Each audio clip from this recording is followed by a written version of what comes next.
Hello and welcome to another edition of Game Guru's live Twitch broadcast with your host, the sciatic suffering Lee Bamber. I must apologise for the occasional groan. I have done something seriously bad with my back. I'm now in constant agony. So this will be the first live Twitch broadcast brought to you through bouts of severe pain. And for that, I'm going to really aim to do half an hour before I pass out. But I didn't want to leave you in the lurch. I said Wednesday 4 PM GMT, and that's exactly what's going to happen. I'm going to give you a broadcast that's a little different than the ones you've had in the past, because I usually devolve into showing people how to use Lua script. And as powerful and cool and as exciting that is for me, it's not necessarily so for my audience and for people who watch this video later. So with that in mind, I have an idea, because people have fed back from time to time, that what they'd really like to see is how you manipulate the editor. You know, how do you place objects exactly on the terrain? How do you place them on walls? How do you pop them into buildings? How do you manage these, you know, the widgets and the controls so you get a full capability to move and orient your level to exactly your own specifications? And along the way you may discover that there are some keyboard shortcuts, some menus, some tricks that I know about but didn't tell anybody else about. So maybe you'll find some little pearls of wisdom along the way. But I do apologise if you're already a Game Guru aficionado and you can move around the editor like an expert. But I think a little departure from Lua scripting might be a healthy thing for all concerned. Because if you look at a lot of the videos and we descend into script, it's like, oh, I'm not a programmer. And so, you know, people who would have wanted to make a game really easily might get scared because that's the first video they saw, and then they never actually got to discover Game Guru can also just be a drag and drop thing where you can make a game in 6 seconds and you never ever need to see a line of script. So Synchromesh, kind of handily doing your back in, you can't move from coding now. Hey, a truer word was never spoken. I had a pool. It's like a 8-ball pool. I'm in a league, and the game was tonight at 7 PM. I can't even stand up, which means I certainly can't drive a car or play pool, which means I am literally stuck in this chair until I get sleepy. So yes, you're going to get another 5-6 hours of coding out of me today. So well done all. I also had a trip planned next week, and that's also in jeopardy. So yeah.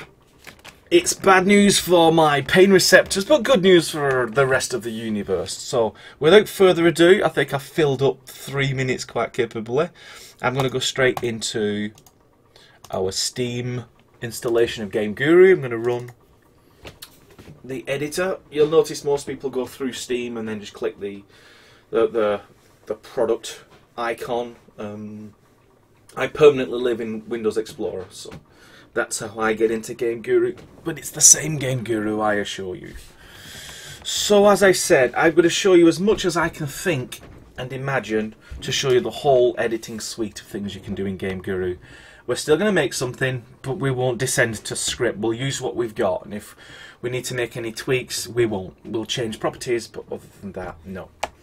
So let's assume we all don't know how to make a game, and we're going to make a game quickly, but along the way I can show you all the different bits and bobs. So this is your terrain. You're looking down on it right now. If I hold the right mouse button down, I can actually look left and right and down and up into the dark sky. And this is essentially your terrain. And this little circle here shows you're in terrain mode, so if you left click, you can raise the terrain. If you hold down the shift key and press the left mouse button, it sinks the terrain. And just below the terrain is some lovely water. So you can actually reveal a large body of water just by sinking the terrain down.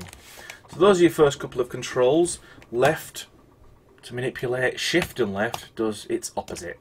And you'll find that done in other places. For example, if you just click this one, which is a flattening tool, and go left mouse button, it flattens it at that level. But if you hold down shift, you notice what it's doing? It's jiggling up and down. If I do it here, you see how it jiggles it a little bit? And if I reduce the radius of the cursor using the minus key on either the numpad or your numeric row and do the same, hold down shift and left mouse button, it roughs it up. Now it's quite imperceptible, but if we hold down the right mouse button and use the W key to zoom in, as we get closer you'll notice what that roughening up sort of thing did. You see how the land is undulating? That was this hold down shift and left mouse button. See how it's sort of moving the terrain up and down? And that way you kind of get away from this flat world, which is extremely unrealistic from a nature point of view. Moving on swiftly to this one. This retains, it remembers that height it was actually editing at. So if I was doing this, la la la la la, and then I decided I wanted one of the same amount over here, then it will do that. It will do that, and I can increase the radius. Will give me a nice flat surface that I can walk on, and stuff like that, like so. And shift does nothing in this mode. This is really just stealing that height and moving it over here. And same with smooth and ramp. They don't really have a shift function right now. We could add some extra clever things if you hold down shift. So requests welcome, because that's currently spur. We can actually do really nice things with holding down shift with these functions. Maybe a different kind of ramp, or maybe holding down shift increases the speed of the smoothing operation, whatever it happens to be. So that's your first little tip. Shift actually can modify this behavior. And also, let's say you was painting this rock texture down, and then you hold down shift and do the same thing. You notice it reverses it. It actually paints the old grass back in. So that's how that works. So shift like so. And of course these other buttons can change the texture again, and then the grass little icon can paint the grass down. Just looks like luminous green right now, but of course when you go into the game you'll be able to see that it's real grass, which I can do now for you and show you what we've created so far. Let's put some grass at the bottom of there, like so. But before we jump in, I just want to switch over quickly to the markers tab, because the player start marker is also important, because this tells your game where you're going to start in it. Whether you want to start on a big hill, you want to start at the bottom of a ramp, you want to start in a town, it all starts with a little green arrow. So we're going to start it in this little rocky area near the pool. So we click that one down, and then voila, that's our start position. And then to test your game, you click the rocket, and then you'll start on the green. And then in theory, you start on the rocky bit. There's the pool we was talking about, and there's our construction.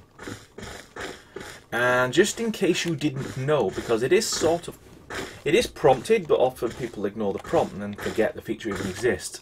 But actually, all the stuff I've just shown you can be done in first-person perspective as well. It's called F9 mode. So we're running around, we're playing our game. If there was enemies they're shooting you, if there was stuff you could collect them. But if you press F9, you get this menu. And you notice you've got your cursor back. That's the same cursor that you saw in the editor. So when you left click, it increases it. If you hold down shift and left click, it sinks it down. So then you're going to get the water again. And let's just expand that a little bit. Now remember the second mode, you've actually got the number 2, which finds the height and then flattens out at that. So if I press 2 and then I hold down left, it finds, see, it levels the height. But of course it's now finding a level that's a little bit too high, so we can go back to 1, hold down shift, sink it down some more, press 2, and then there you go. It's finding a level just below the floor, and hold, providing I keep holding down the left mouse button, it'll do just that. And it's actually pretty cool. You can increase the radius quite a bit, and then if you press 3, it remembers the last height it was manipulating. So as soon as I click that, boom, big area, because the radius was increased in size. And I won't go through all the different editing things that I showed you before. Suffice to say, you can edit it both in the top down in the editor, or you can also edit it here. And the final thing, just to show off, if I press 0, I can actually paint grass. So I can replace that rocky texture with a big sheet of grass. And unlike in the editor, which is just lime green, you can actually see the real grass because you're actually in the real game. So that's a little trick on how you can get these same functions in F9 mode as well as the editor. And in case you really wanted to appreciate your level from higher ground, then you've got some extra controls you can see on the right side of this panel, such as the right square bracket will actually float you, and left square bracket will drop you down. And then if I slide forward, you see it's keeping the height. Even though I'm pointing down, it's not like an aircraft where you point down so it's going to glide down. It keeps the height that you're on. That way it's a lot easier to do, you know, editing from a specific height. Or let's say I wanted to retexture all that to make it a big rocky hill. So that's how you would do that. More rocks, please. But let's say you did want to, when you look down, you wanted to zoom down. There's a lock thing. So if you press L, it removes the lock on the camera, and now you do zoom down. So now you are actually an aircraft flying close to the water and then zooming up. And so you get to choose how you want to edit in F9 mode. But I digress. This is really just showing you that within the test game you can actually have more editing power. Press F9, you instantly gain the power of your avatar, and if you happen to be in the sky, you fall out of the sky. And if you went high enough and fell out of the sky, you'd actually hurt yourself, because the game resumes at that point. It doesn't care if you're 5 miles in the sky. It will think you ought to have been there, and so gravity takes over, and then be prepared to be splatted.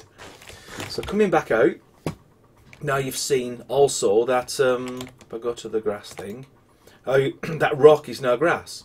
Changes that you make in F9 mode are exactly the same kind of status as if you was editing them here. So it's a permanent change. You can't go back to what it was before. All you could really do is, before you went into F9 mode, save the game into something memorable. And that way, if you do mess it up in F9 mode, you can just load back the level you had before. So there's a few more terrain things, but I won't dwell on any one particular feature. I think what most people wanted to learn about was placement of entities. Now, you've not seen entities so far. Markers are a kind of entity, such as this guy here, where you start. And similarly, you have other kind of pseudo entities, such as you could put lights down. You can decide, if you're playing a multiplayer game, where the multiplayer starts from. You've got a checkpoint, so if you manage to get near this ramp, then you want the game to remember that. So if you did die, it would take you back to the bottom of the ramp. That sort of cleverness. So you've got checkpoints as well. And then right at the bottom, you've got some other cool things, like if you walk into here, it makes a sound. If you walk into here, you'll win the game. And trigger logic and other things. And the story zone, it'll actually trigger a video. So you can actually play a video in the middle of the game if you wanted to. But what I really wanted to show is entities. So if you go to the entities tab, you start with nothing. But you can add any entities you want from a vast library. And I'm talking pretty big. By default, Game Guru comes with near 1,000 assets. Game objects, they've all been optimized, they're all ready for game use. You don't have to start learning how to craft models into low poly versions of them and retexture them and then get collision working with them. Forget all of that. We've done all that work for you. You just have to pick what you want from the library and it will work in your game. So I'm going to pick a barrel, put a few of those down. If I just clicked left mouse button on its own, it's 1 barrel added to the scene. But let's say you did want to add 3 barrels, hold down shift, and then you can duplicate as many barrels as you want. And then if you let go of shift, the last click will leave the cursor, and then you're free to select another one. Or if you did have a barrel and you didn't want to click it down, you just wanted it gone, just click delete. That's the delete key, that's the del key, and then it removes that. So I'll jump straight to some good stuff that you may not know about. Certainly if you've watched all 30 odd broadcasts, I probably will have covered this. But this video is really just concentrating only on these editing features. And please do ask away. We're in a live broadcast, which means you don't see it on this video, but there is a chat window on my second monitor, and I can peruse questions asked by people who are joining in on the live broadcast. And you're absolutely welcome to do so. It's usually every Wednesday or Thursday at 4 PM GMT. That's Greenwich Mean Time. And then you can not only catch it live, but also ask questions on the fly. And what I want to show you is how you can put stuff inside a building. So I'm going to pick Structure Combat Building, because it's the very first building we had. It's the first building the product used in order to test, you know, going inside a building, walking around a building, landing on top of a building, that sort of thing. So I'll pop it here next to our little lake, and I'll turn us around with the R key. So I'm talking about, you know, things like holding down shift and pressing the R key. And I bet you're wondering, where does all these keys live? Well, if you press F1, this is all the shortcuts. We don't have enough time to go through every single one, but certainly if you get a little bit forgetful on what key was it again, then this one is the one for you. Think. And whilst I'm staring at it, I will cover this one quickly because it is a pretty cool feature. Let's say you had a building, but then you wanted to surround it with a wall, but you didn't want to spend 3 hours individually placing bits of wall.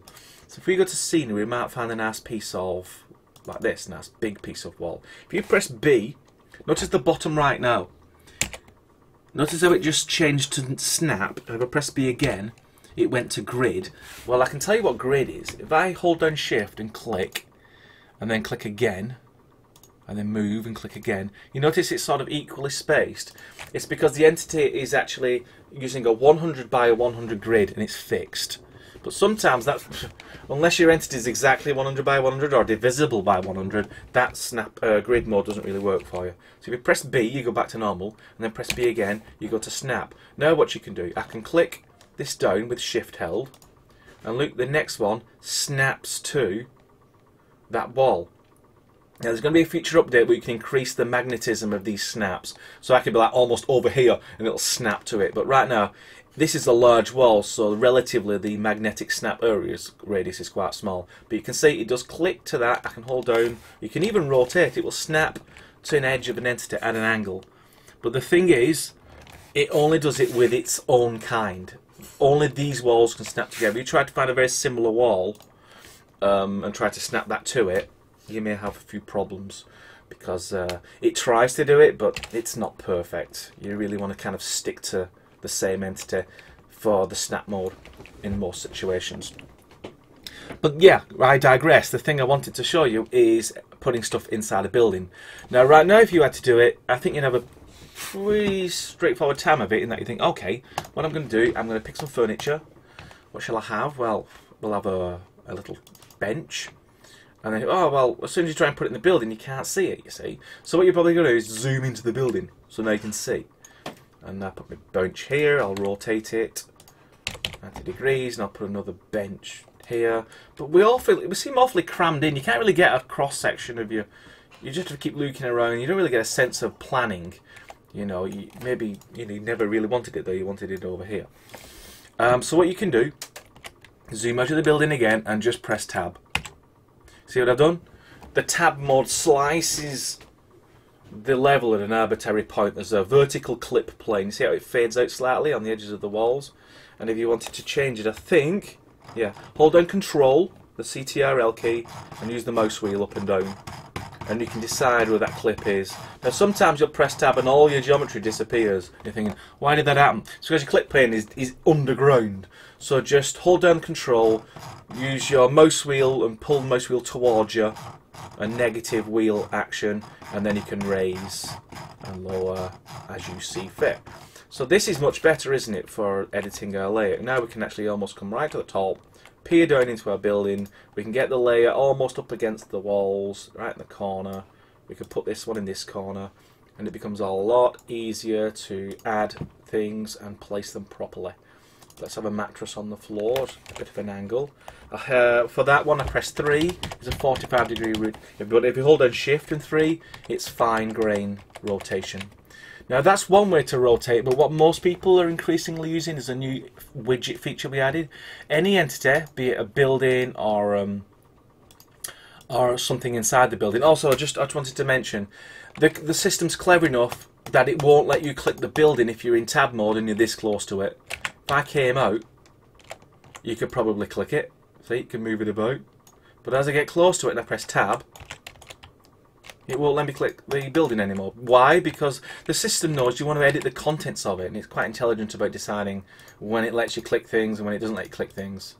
So that's for that. And once you're clicking on an entity and it lets you click it, then you've got what's called this widget control. And instead of using the R key or the numeric keys 1 through 6, which control the negative and minus on the different axes, you can just click rotate. And then once you've got rotate, you've got these 3 axis rings, and then you can just rotate it visually rather than guess what the shortcut key happens to be. So we could stack that up. We can go back to position with the position icon like so, and then we can click this icon here and place it up so it leaves the floor, and then maybe move it a bit this way so it just rests against the floor. And then using the right mouse button you can zoom in and you look at it a bit closer and you say, yeah, that's fine, I like this. And that is the widget. That's how you would use the widget. And you can imagine scale does the same. Let's say these benches are a bit too big, you can just click the scale button and then you can squash it down, make it thinner, and make it even a little tiny thing. And this white one would actually let you just scale all three axes at the same time, which is usually a lot easier. So just click that, scale, use the white thing and maybe make it smaller or big, however you want to do that, and pop that in its new location. And just to go down the rest of the thing, you've got extract. So right now all you can really do is click and move, click and rotate, click and scale. But what you could also do is extract. So now it's removed from the scene, it's now stuck to your cursor, and it just acts as if you dragged it from your entity menu. So you can hold down shift and then replace. And we're still on snap mode, and like I said, see how good it's snapping? It's geometrically perfect, because it figures out the exact width of the entity and it glues them together. Look, there's a tiny little seam, only because the textures weren't ever intended to line up. You know, I think the original artist wanted it to be a little bit of a gap between each one, and it's always a good idea just to play around with rotation slightly. You know, make it feel like this is humans who actually place these benches down. They're not computers, they're humans, and humans don't always line things up perfectly. And it gives you a more realistic look. So that's the really cool thing I wanted to show, the tab mode. So you can see all the building, you can play the game, but anytime you're in the editor mode, you can cut in and actually do all this kind of cool stuff. And the other thing on the menu is properties. That would just go into this panel here, and that lets you edit all the wonderful different things that you can do with an entity. I won't dive into that, that's pretty straightforward and rather self-explanatory. If you click on any of these, you'll actually get a description at the bottom. Strength sets the toughness of the entity, 0 indicates invulnerability.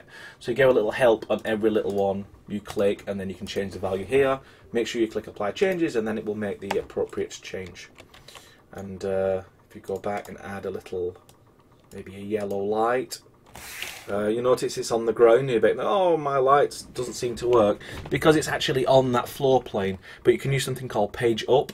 So just press the page up key. Let's see if we can get it. Actually, a better way is the widget. So once you've placed the light down, you've got all the axes you can control. Now I showed you the up, down, left and right with these, but what I probably didn't show you as well, if at all, are these other ones. You see the little purple square, the other one, and then the green. Those let you move it on two axes, so you can move it along the Y and Z, you can move it along the X and Z, and you can move it on the Z and Y, or X, I think it's X and Y. So you can actually pretty much control the light and put it anywhere you want.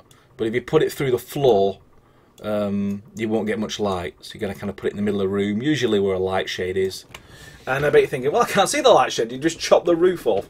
Well, get inside the room, press tab, it restores the building, and then you say, aha, there it is.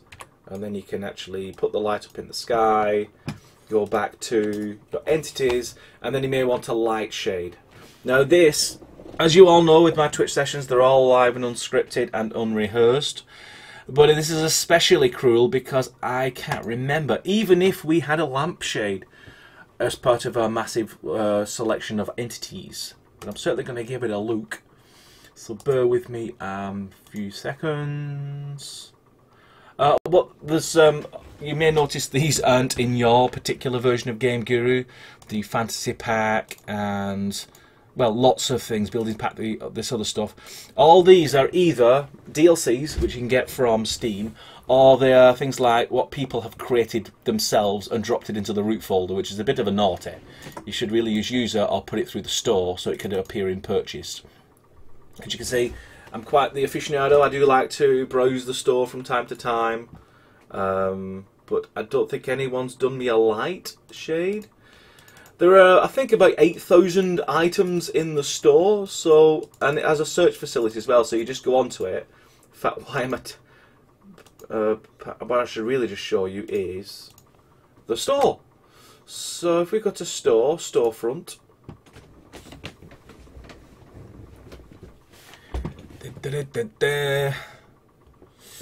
are we going to get a store? Oh, it's still accessing it. Anyway, whilst it's still accessing it, I can have a quick skin through. Any questions? I'm not running a level mode, blah blah blah. I have one problem. It is going from and after when I press buttons it works. We go to the web, but otherwise when I press something like open it doesn't work. Sorry, my bad English. Yeah, there'll be plenty of help for you both through the forums and Steam. And even during this chat session, so if you wait long enough, you get an answer right there. But yeah, go to the forums if you've got any issues like that. We're totally all over it. We'll answer it very quickly and we'll get you up and running so you don't have these problems. Just skip through that. Synchromesh says, if you get a chance, please show the new lock mode. I don't think users are aware, and brilliant new feature. Yeah, lock mode. We should totally show that. So there you go, 8,214 models currently in the store. And you don't have to look through all 8,000 of them because that will take a while. So if I type out light, it will go through all 8,000 and it will find anything with light in the metadata or in the description or in the title. And we just need, here we go, ceiling light oblong, ceiling light round. Oh, we got, oh yeah, little downy wall light things, those are cool. So you can see, I would probably pick that one for 40 cents. So a brilliant price for what is not only a model, but it's already been optimized for game use. It's not 3 million polygons, it's low polygon, textured for games, for high performance, for 40 cents. Are you kidding me? So there you go. That's what we would do. We would click that, we go to our basket, we buy it, and then as soon as we come back to Game Guru, we would click File, Download Store Items. It would appear instantly in your game folder. You go to Add New Entities, go to Recent in Purchased, and it would appear there where the wolf is. It would be a lampshade. You click it. Let's say we pick this mushroom. Let's say that's the light. You click it, and then it's just like any other entity. It's ready for you to add into your world. So what we're going to do, just for a bit of fun, is increase the scale of that. We'll rotate it 180 degrees, and we'll increase the height. What is he going to do with this mushroom? Stop messing about with mushrooms, Lee. What we're going to do, we're going to move it over here, move it into here, get inside our building, have a bit of a look up, blub blub blub. And yes, it is, he's using the mushroom as a light shade. So, and you see what I'm doing? Because the tab mode would effectively chop the roof off, you go into the building, you look up, and then you've just got the same controls as you would have, say, in any modeler. So if we push it further above, it actually goes through the roof. So we dangle it down a little bit, and then we've got a nice mushroom light shade. Now I know what you're thinking, the stalk, it's sticking out the roof now, which doesn't look particularly nice. Now remember, if it's red, it's static, and if it's green, it's dynamic. So this doesn't matter if it sticks through, there won't be any collision fighting, it's all static geometry and it will be ignored. But what we could do, you see, if we get like a barrel, press Y key to turn it to a static one, we can then click it, we can scale it big, and then we can move it over top of the stalk. So then it would just look like a big chimney in the shape of a massive barrel, and you would never know that the mushroom stalk was there, but you still have a mushroom light. And then you can actually just finesse this light shade here and move it about as you see fit. So yeah, coming back to the lock, there's a lock feature that's pretty cool. Let's say you're here. Look, if I click off and highlight, look, I'm highlighting this building, right? But what if I didn't want the building? What if I only wanted small things? You can have an automatic system to figure that out for you. It's a bit techy. And it'll invariably go wrong. There'll always be some case scenario that the authors, i.e. me, hadn't thought of. So what we added was a lock feature. So just highlight the building, click it, get your widget. Notice lock here, press lock. Now look what happens. Two things happen. One, I can't highlight it anymore. It won't let me highlight it. You see, I can still highlight the barrel and that light and that mattress and those, but it doesn't let me select the building. And another thing that it does, it's a nice touch, makes the building transparent. It tells you, no, this is locked, and also you can kind of see what's through the walls, because the walls aren't really playing a part in the detection anymore. It's just like, you know what, I didn't really want that one, so you can just delete, and then you can just move this one that way. Two benches is plenty for this little room. Now I bet you're thinking, well, if I can't click the building, how am I supposed to get it back? Is it permanently ghosted? Easy peasy, just hold down shift, and then as soon as you move the mouse pointer over, it's as if it was never locked. The moment it has an opportunity to highlight, it highlights. So now it highlights as per normal. You see? So I think we had a request for, let's say you had 5 barrels there and 5 barrels here, and you wanted to highlight these. You can lock those. So you see, I cannot highlight those barrels anymore, but I can highlight these 4. See? And if I highlight with my range selector, same thing. You've locked them out of the selection process. Very useful if you don't want to constantly have to slide around things in order to collect some things but not others. Let's say you're happy with the positions of these. We'll just lock them out and just work on the ones you still want to play with. And the same thing, if you want to say, oh well, I know I want to move them now, just hold down Shift. Look one by one. If I let go of Shift and then highlight, all of the things that I give an opportunity to select are selected, but the rest are still locked. If I wanted all of them to be unlocked, just hold down Shift, highlight them all, and then you can just highlight them as normal. So that's the power of lock. And there are requests now that with highlighted stuff you want to be able to clone and extract. So right now you can only extract with a single entity, because that's the way the entity placement thing works. It only places one thing at a time. We don't have a system for placing 10 down at a time. But that's been a request from the community, and it is going to go into the next couple of updates with extract. But also another cool one, let's say you're happy with those, you just want them all again over here. If you extracted it, as you would with a single one, there's the danger of moving it, messing you up. So the request, it also is duplicate. So you can select duplicate, it leaves them there, and then you just get like another copy attached to your cursor, but in the same pattern. And I think I can also promise that once you do have, you can actually move the, you know that, you can actually select,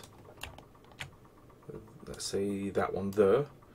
I'll actually show you something else. You see how the widget showed up here, but if I highlighted it this way, it shows up there. It takes the first entity's encounters, and that's your anchor point.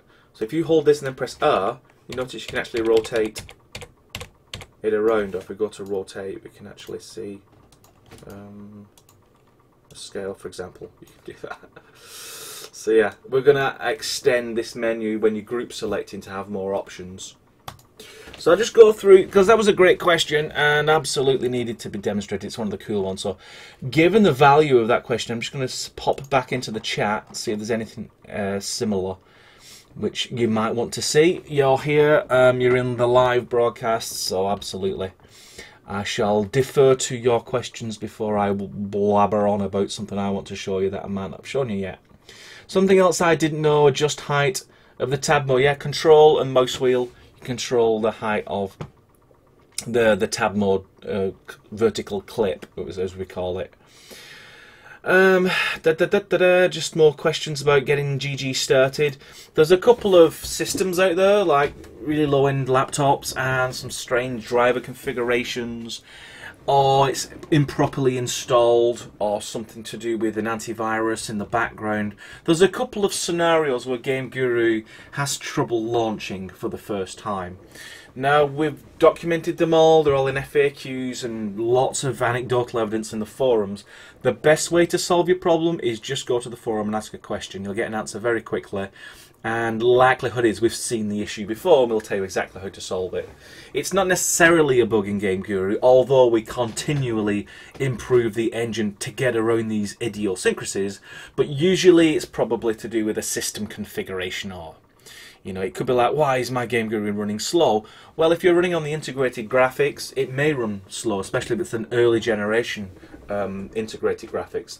But a lot of good laptops, certainly gaming laptops, have another graphics card built in. It's a dedicated graphics card with its own GPU. And in the graphics configuration properties, you can switch over to that, and then Game Guru launches at lightning speed into any game you care to play or make. And it's just a simple tick box in a graphics configuration panel. It can be as simple as that. So definitely worth go to the forum and ask any questions if you feel you're having a few issues. I'm just running through to the end of the chat. It looks like there are no more questions. Syncromesh, the lock mode also locks in place now, so the terrain will, yeah, I'll show you that too. That was a request, because even though you could lock an entity, you could still move it with the terrain modification, which wasn't necessarily pleasant. An example would be, let's say you drop down a building like so, and then you wanted to have some terrain next to it. Look what happens. It's crazy. Buildings don't look like that. You know? Maybe Heath Robinson buildings look like that, but certainly not any game I've played. And you can't even get in the door. It's ridiculous. So what we can do is press Control Z to undo that modification. It's only a single stage undo redo in Game Guru. So if you do make a mistake, press Control C immediately. Otherwise you'll lose it. If I did that and then I put another hill over here, Control Z would only remove that hill. You kind of have to live with that one. There's always other tricks. You can choose the flattener, find the nice flat floor and just undo it in other ways. But essentially it was requested in the forums and from the community. We don't want that to happen. I wanted there to be a hill there. Yeah? And you can do that. We added that. And we built it into the lock system. So you click that, you select lock, you go sit out, you cannot move that anymore, you go to terrain, and then when you lift it, it doesn't affect your building at all. You do what you want, and it's permanently there. And that became extremely very useful for people who are quite happy with not only the building, but all the furniture, objects, logic that they've crammed into it. And then as soon as you actually added a little bit of terrain, it would move the building and half the objects out of the way, and you couldn't reverse it, and it was absolutely terrible. So the latest version, you can get around that with the lock feature. In fact, that building looks like, oh yeah, because the terrain's a bit high. So there you go. And what I like to do, and I'll show you this. Let's say this was sandy, and you get nice and in there, and then you reduce the size of the radius a little bit, go to 1, which is the thing. And let's say we go inside. Look what I can do. I can make a really small radius and just... actually, that's a bit fast, but get the idea. Yeah, that's a good one. That's a terrible one. So if I can just find the floor again, pressing 2, squash that out.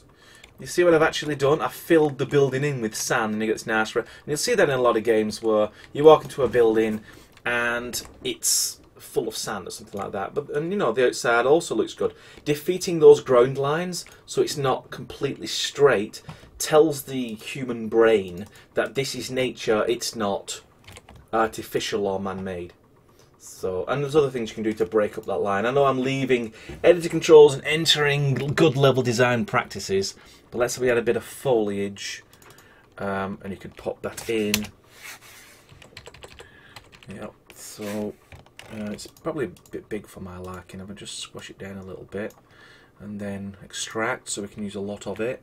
You can press the I key. Now you've got a radius. It's a new version with a new feature. You can actually put a radius on the I key. What the I key is spray mode. But hold down shift, you can spray down all that. And it was a fixed radius at one point, so it had limited appeal. But now what you can do is use the minus key, make it really small, and then you can make a more condensed area of vegetation. And also, you know, vegetation up against buildings. Again, it defeats that shut line, that line that tells you it's artificial. So put them out here. And the other side, do the same there. And then what you can do, this is also pretty cool, remember start markers there, so we go to test game. And I'll show you how to make it even nicer. Because it's okay from the outside, we've got some nature. Spray does a few clever things. Not only does a randomization, but doesn't overlap them too much. So you never get a lot of stuff all, you know, all clashing over on top. But it also rotates and scales them slightly. So one entity can look like a lot of different entities, all with depressing the I spray button.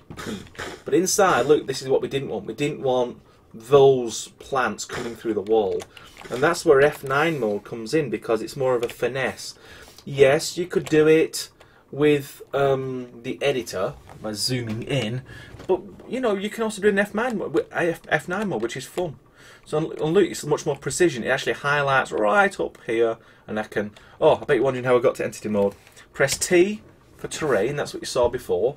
But if you press E, it goes to a other set, which is entity editing. And all the little keys that you see in the panel, all them work fine. So if you left click, you steal that entity from the scene, and you can move it. Now in our case, we want to get rid of it, so you can press the delete key, Sorry, no. It's going to be changed to the delete key because I want the consistency between the editor and the F9 mode. Right now you've got to right click. And right click in the editor mode is reserved for free flight mode. And we may kind of supplant that functionality into F9 mode as well. So watch for a possible change there. But what we want to do is left click to pick it, then right click to delete. So it's left click, right click, right click. And so we're getting rid of the plants we don't want inside our building. Yes, and you'll also notice as we're in the building, we're not picking the building out. See, it's clever enough to know that why would I want to move the whole building when I'm inside it? Sure, when I'm outside it I can move it. There's a little bit of a plant. So now we're in here. Just whilst I'm here, if I press, we're already in the entity mode, but if you press the left and right arrow key, you can scroll through all the entities that you've placed in your level so far. You can't have new entities in F9 mode because you need to go back to the editor to get a new entity from the library. But certainly the ones you've already been using, those are fine. So let's say we don't want plants on the inside, but we want mushrooms because they're all mouldy. So it's just left click. You don't have to hold down shift here. Again, that's a functional difference you may like or not like. You've got page up and page down. So you can have different heights mushrooms. You don't want all the same mushrooms, and maybe a mushroom that pops up over the top there. And this is what I would call, you know, your fine grain stuff. This is where you would walk around very carefully your level and making minor adjustments and making it look a lot nicer. So obviously you'd be at it for hours, wanted to fill this place with mushrooms, but I think you get the idea. So it's going to go bouncing back, ouch, to the chat window. No more questions, but a comment from Sparrowhawk. It would be quite nice to be able to crop entities somehow to cut it off straight so you could put things near walls but not have them stick through. Yeah, what you're talking about is a procedure called CSG, or Constructive Solid Geometry. If I show you a big, like a barrel, yeah? Oh, it's dynamic. If you press Y, it goes to static and it will have no need to jiggle about. What I like about F9 mode is physics is on all the time. So as I place dynamic stuff down, it immediately adds to the physics universe, and of course unless you subscribe to quantum theory, two objects can't occupy the same space at the same time. And the same for physics, and you can just fill your entire room up with lovely barrels. And you probably can't even get out anymore, but you've got the power of F9 mode. Remember, you're not playing the game, you're still in, you know, you're still in your F9 mode, but physics still works. There's the highlighter one, you know, you can't, because if you kept moving that around, it would constantly hit against walls and stuff like that if it's dynamic. But you can certainly page up and page down to move it. And then, once you've got it there, then it takes on a physical property as you add it. So now we just filled up our building full of exploding barrels. Oh, wouldn't it be nice if we had a rocket launcher right now? But what I wanted to show is this constructive solid geometry idea. Made this static, so obviously it's not a physics entity. And what it would do, it would detect the wall and the barrel, and it would slice this through that, thus not having this intersection. But the problem with CSG, it sort of strays into the area of 3D modelling, and most of the time the things that you want to solve with CSG can also be solved by a greater selection of assets. Quite happy to hear about circumstances where you absolutely need CSG, but a word of warning, CSG is processor intensive, memory intensive, and you have lots of them in your game. You may have a time where you're sitting there waiting for all your CSG to finish. And what I like about Game Guru is, for the most part, everything happens relatively quickly. And I wanted to keep that. So certainly give me suggestions on why CSG is important and why you should have it. And I'll absolutely bear it in mind and then create some counter-arguments for you. So yeah, Sparrowhawk suggests cropping off the mushroom stalk as an example for it. Instead of... Let me just come into free flat mode and then fly into the sky. You know, remember when we had a mushroom stalk over here? We had to create a massive barrel just to hide the mushroom stalk. And, you know, the logic was, well, instead of that ridiculous nonsense, can't I just crop this top bit off? That's a good argument. So, obviously you wouldn't have an upside down mushroom in the first place. You would have a proper light fitting that butts up against the ceiling. And that's what I'm saying. There's an alternative to CSG, and it's a better job because the artist has taken care of... Let's say you slice this barrel in half. What's supposed to be inside? What's the cross-section texture? Have you thought about that? What would you want it to look like? Better to have the artist make that decision for you and give you a sealed, complete, game-ready asset that you can use time and time again, and you know it'll be right. And as entities get more advanced, as we increase the features in Game Guru, lights will have, you know, light emissiveness. You can switch them on and off both remotely and directly, and all that kind of cool stuff.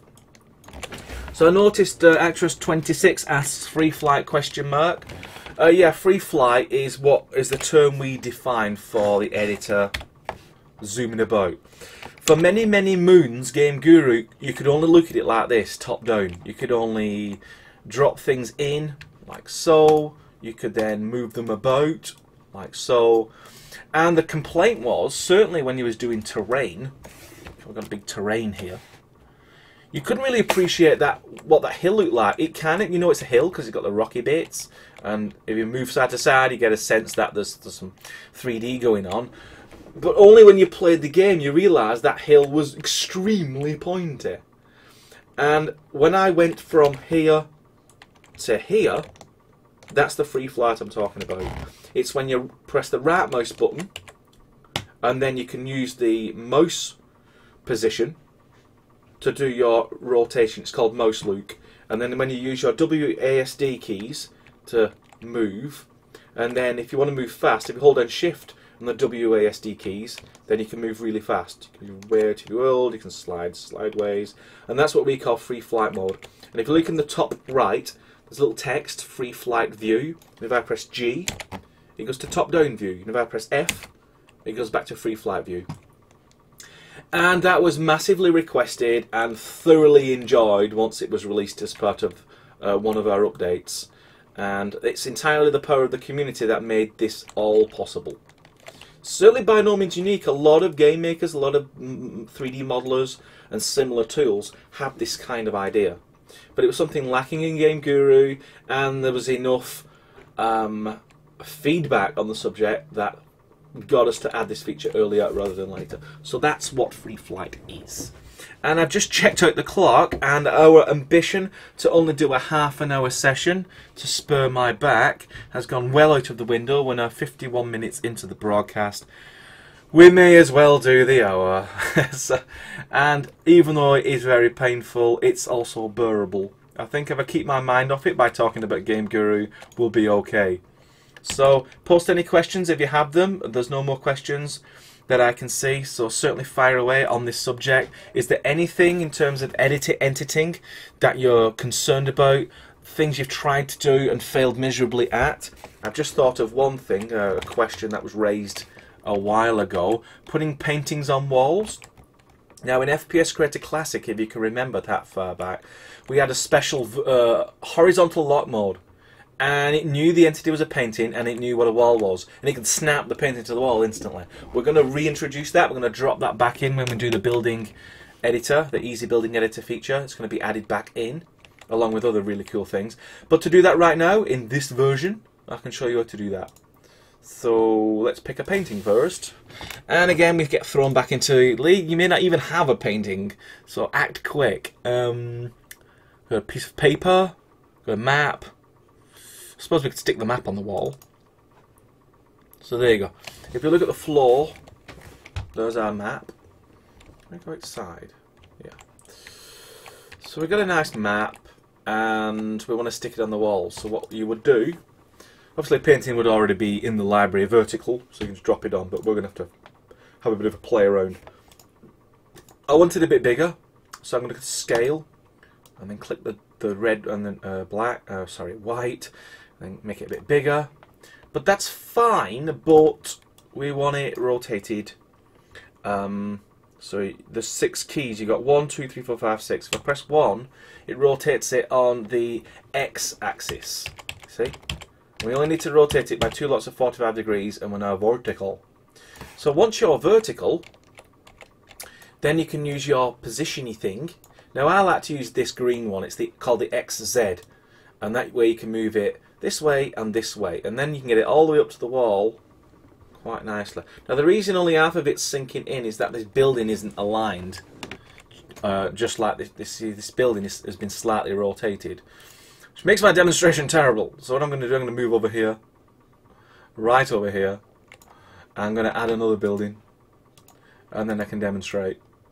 So we use our widget again to get us what we think is the right height. We then use this green one to move it right in. Notice it instantly disappears. Well, if we just move it closer to us, just so it appears like dink. Now if we go to the side, as you would in the game, you know, you'd be running past and you'd see this. You want to make sure there's no gap there. If you just placed it where you thought it was and then you run to the side, you'd see a massive gap. It would look like a silly poster, you see. And what you want is to really bridge that and get it right onto the wall, but you can still see it on this side. And of course, because walls have a minimum thickness, you won't see it on that side. And also bear in mind, it has to be static. If that was dynamic, it would just fall off the wall. But maybe you already knew that. Actually, 26 asks, Lee, are you from England? Yes, I am. I am from the north of England, from a tiny sleepy town called Wigan. Not pronounced Wiggin, that's how we pronounce it, but I moved 7 years ago to Wales so I can commune with nature. But yes, I am born and bred pie eater to the core. How can I import animations to Game Guru? Well, you've got to make your own animations first. There's two kinds. There's obviously videos, which you would make in like Movie Maker or something, and all you would do is drop in a story zone and then go to properties, and then you would actually put the name of your file, your video file here, and then you could actually, as soon as you run into this little area, it would play a video. But I suppose what you're asking is, how would you do, say, a character animating or an entity animating? Well, the thing is, animation is a pretty tricky subject. It really, really is. So what we decided to do was create all the animations for you. So when you drop in something like this lovely, innocent-looking soldier, he has about 6,000 frames of animation. Everything from walking, running, shooting, ducking, dying, climbing over things, falling over, you name it, we've already done the animation for it. If you wanted to do your own, I'm afraid you'd have to leave this comfort of Game Guru and enter the cold world of 3D modelling and animation, which can take weeks, if not years, to master. We do have a few ideas how you can bring in your own animations into characters, such as using some low-cost mocap devices, body trackers, like if everyone knows the Microsoft Kinect, where it can track you, something like that, so you can create your animations. But that's really, it's on the drawing board, it's not even part of the voting list yet. There's more important things we need to do to finish off a fully fledged game engine. But that's certainly in our minds, and we'd be happy to add it if there's a lot of traction for that idea. So, Sparrowhawk asks, is the change terrain size option in the voting board? As especially for multiplayer maps, it will be useful to be able to shrink it. Change the terrain size? Yeah. This is the size of the terrain you have right now. As you can see, we've been playing around in our little area, and that's your exact size of terrain. Now, sure, in terms of open world games, it's tiny. I think someone once said, I can walk from one end to the other in about 4 minutes. Atrocious. Sure, compared to massive open world, constantly infinite streaming terrain systems. But you try and fill all that up with a level, with the detail that we've only just scratched the surface of inside our little building with our tiny little mushrooms. And you suddenly realise it will take you years to fill up this terrain. In addition, you can actually use a non-linear level chaining system. So you can walk through a door here and have a completely new level designed with different terrain floor, different sky, different music, different perspective for the player, every time you change from level to level to level. So when you then take that into account, you've got a huge amount of space. Now I suppose what you're asking is, can I make it smaller so it'll be faster? Well, you can, and you can do that in the test game. If I run now, I'll show you the slider for it, and this kind of does what you request. If you want to make the terrain smaller, so for performance reasons, all you gotta do is go into tab, look for terrain size and slide it down all the way to 0. And now, when you go to F9 mode and fly into the sky, you'll notice your terrain polygons have really reduced. That water plane over there, the darker blue bit, that's where it was. This green bit is where it now is. So you can see it's actually much smaller. If I just follow the sky, that should hurt. Oh no. I guess we must have some incredibly large fall value that lets us survive it. So I just looked at the clock. It's incredible. We've almost done the hour, and there's no more questions. Hello, Extra26 from Iceland. We welcome people from all countries. Game creation is universal and extremely huge amounts of fun. And unlike many other professions, you can make a game from anywhere on the planet and still make a fortune. Once you get that brilliant game idea and implementation and all the rest of the stuff that we all know we need to make a great game. So I can't believe I got through a whole hour of that without squinting. So thanks very much for your attention. It was very enjoyable, and I'll be... Ravy next week is going to reveal something new and interesting. Really exciting. I'm looking forward to seeing that Twitch myself. I will be out of the office for the most part, so you'll probably enjoy his Twitch a lot more than you enjoyed mine. So until 2 weeks from now, when I will join you, you can join Ravy next week at 4 PM GMT for the next Game Guru live broadcast. So until then, I'll say goodbye and thanks very much.